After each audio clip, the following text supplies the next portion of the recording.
And it is Car Con Carne. Welcome back to the working week. I'm James Van Alstel. Coming up tomorrow night on Car Con Carne. Now, this is going to be a show. If you're a music fan, if you're a fan of power pop music, if you're a fan of the Beatles, tomorrow night, Joey Molland from the band Badfinger. This is the band, the very first band to sign to Apple Records, the Beatles' Apple Records.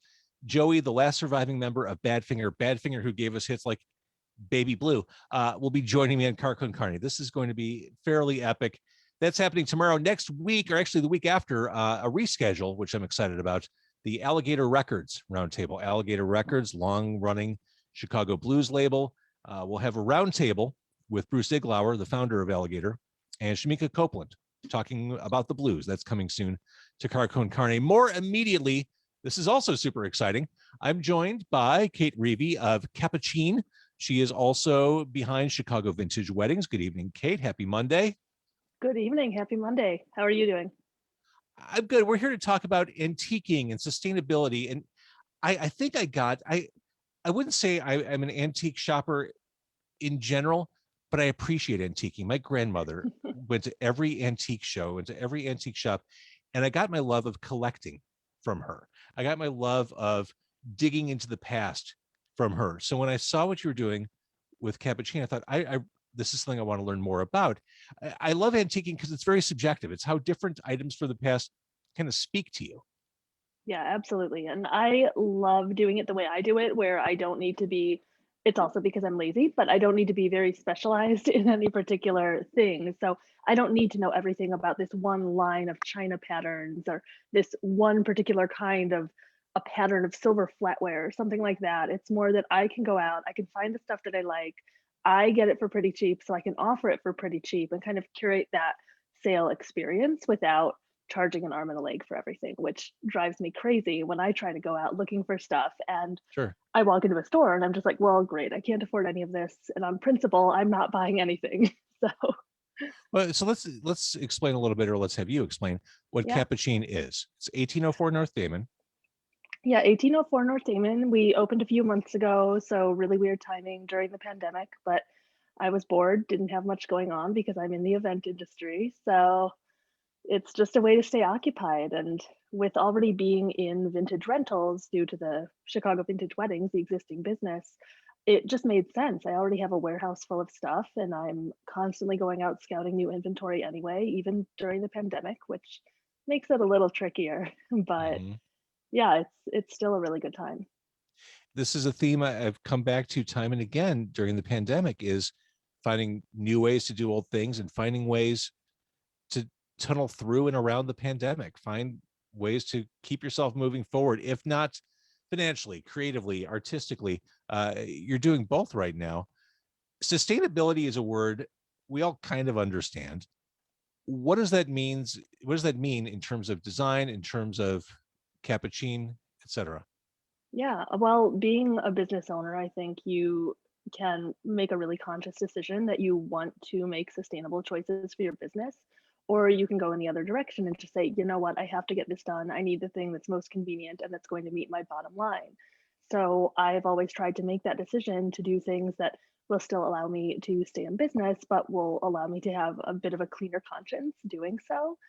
So for me, it just makes sense. First of all, with dealing in vintage and antique goods, that's naturally more sustainable.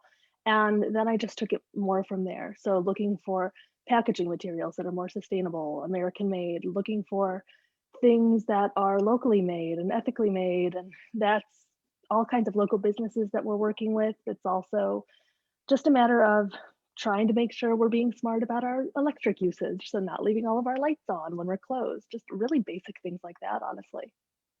And isn't, and this may sound like a total rube question, but isn't buying vintage in itself a sustainable practice? Because Oh, totally. yeah, you're And it's reusing. not just that you're right. It's not that you're taking those things and keeping them out of a landfill. It's also that you're avoiding purchasing new product, which not only creates that waste material in itself, but then you think about the manufacturing or the sourcing process even for the raw materials and the manufacturing, the shipping, the packaging to get it where it needs to go. So if you're avoiding all of that and you're just coming in and getting something from me and I'm like, okay, here, great, here's some recycled paper to help you pack this up and take it home, it makes a world of difference. So I mentioned a couple minutes ago, I got hooked into the idea of antiquing and collecting from my grandmother. She put that bug in me. Where did you get yours? I had a very cool older stepsister when I was a kid, and I used to go thrifting with her back before, at least to, a 9-year-old, thrifting was a thing. So this was, I guess, the mid 90s. And then I also was really into garage sailing with my family, and it just kind of went from there. I think once you get the bug for digging around for things and getting good deals, it doesn't go away. It doesn't. It Mm-mm. exacerbates. In fact, it overtakes rooms of your home. It becomes a problem. Yep. It just might become a problem. So, all right, if I were to walk into Capucine, what would I see? I'm assuming it's always changing and rotating, and Yeah, there's it new rotates stuff a coming in. lot. But we have some standards. So I always have a ton of vintage candlesticks because those are really popular. I always have decanters. That's another thing that sells like crazy. I think it can be kind of hard, or people feel like it's hard to shop for men, and decanters and vintage barware are a really just classic, That's a can't go no-brainer. wrong. Yeah. Oh, for sure, for sure. So over Christmas, we had a lot of dad gifts that were decanters and stuff like that. And Always. what dude doesn't want to open up a package with a cool vintage decanter? I mean, Oh it feels yeah. special. I mean, that's Yeah, and they're all unique. We've got glass ones, we have crystal ones. I have one with an etched boat on it right now that I think is so nice. cool. So, yeah, everything's just stuff that I go out and I find, and things that I think are really nice. We've always got a lot of vintage china and home goods, some art, and that sells really fast. So that's constantly refreshing. But it's really just honestly fun for me to go out and have the thrill of the hunt too. So I can bring that back to people and they can have the same experience. You mentioned cost, and we've all done it where we walked into a small store where the prices are a little bit higher than what we were expecting, and you have that fight or flight moment where it's like, well, do I just suck it up and just buy something because I feel weird and guilty, or do I just do that Homer Simpson meme where I back into the bushes and disappear? Uh, this kind of stuff on paper or even in this conversation sounds like it would be expensive. It's honestly not. So I don't buy the things that are really expensive because then I have to pass that cost along. So I'm looking for the stuff that I'm buying in bulk, the stuff that's just trying to get unloaded. And I'm going and getting those things and then sorting through the crap and getting the good stuff. So, I mean, the plates, for example, like we sell a lot of vintage mismatched flatware and plates and things like that for people's tables. The dinner plates are $9 each. Salad plates are $7 each. I mean, starter plates $6 each, and this is all fine bone china. So, I mean, I personally think that's something I'd be willing to spend the money on, and that's how I try to gauge it. Heck Like, yeah. would I do this? Mm-hmm. So you mentioned, last year was brutal for so many different industries. The event industry obviously was hit hard by COVID. At what point did you decide, okay, this is at a snail's pace right now? At what point did you decide I want to go in this direction? I want to open I up think it was, Capucine? yeah. So we had like a small run of events that happened last year, and honestly, that in itself, even for the best, most conscientious clients, is really stressful because you're dealing with so many additional layers of planning Oh for those yeah. wedding clients, just with trying to enforce the guidelines, make sure the guests follow the rules and the vendors do. So it's exhausting. And we had a few of those weddings, and then when that very, very small season tapered off around the end of October, I was like, "Oh crap, okay, we're going into COVID winter. I'm going to go crazy. Like I have nothing to do for months and I'm just going to be stuck inside not seeing anyone." So it came from that, honestly, just trying to have a diversion, something nice, get some more income for other people in the industry who are hurting, and yeah, it's fun. Well, let's talk about money for other people, the charitable aspect of what you do. You donate portions of your profits to different locally based charities, locally based, Yep.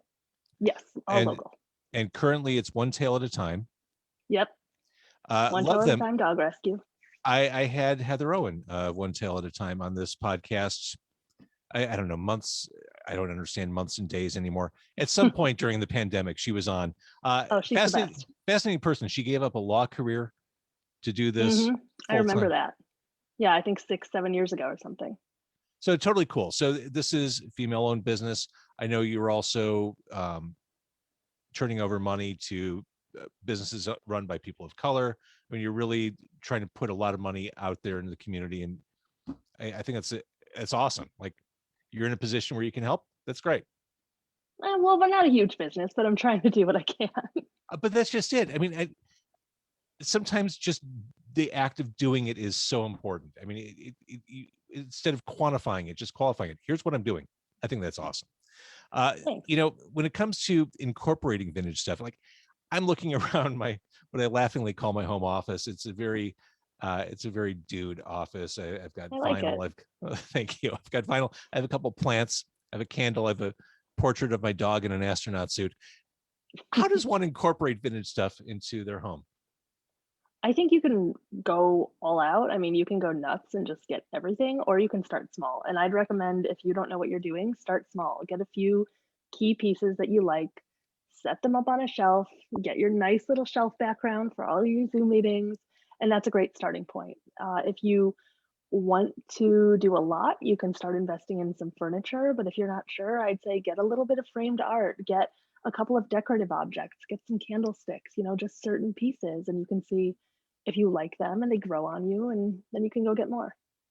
And then that's when the sickness takes hold, and then Yes, be warned. you get into full acquisition mode. That's how both of these companies started. Uh, awesome. And again, the other company, the company that allowed you to do this, Chicago Vintage Weddings, certainly something that we expect would rev up again at some point this year. Yeah, it's already starting, so fingers crossed. Really? Good for Yeah, you. people are optimistic, and we're just hanging in there.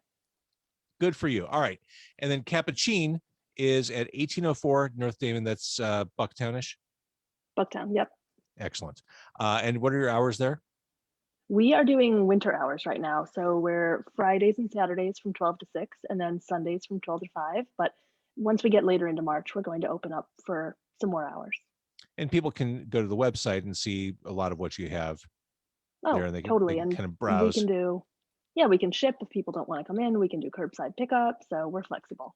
That's awesome. Well, I love the entrepreneurship behind this. I love the charitable angle, and I just love the idea of taking this bad hand that we've all been dealt with the pandemic and finding a way to do something engaging and exciting for yourself, but that we can also benefit from too.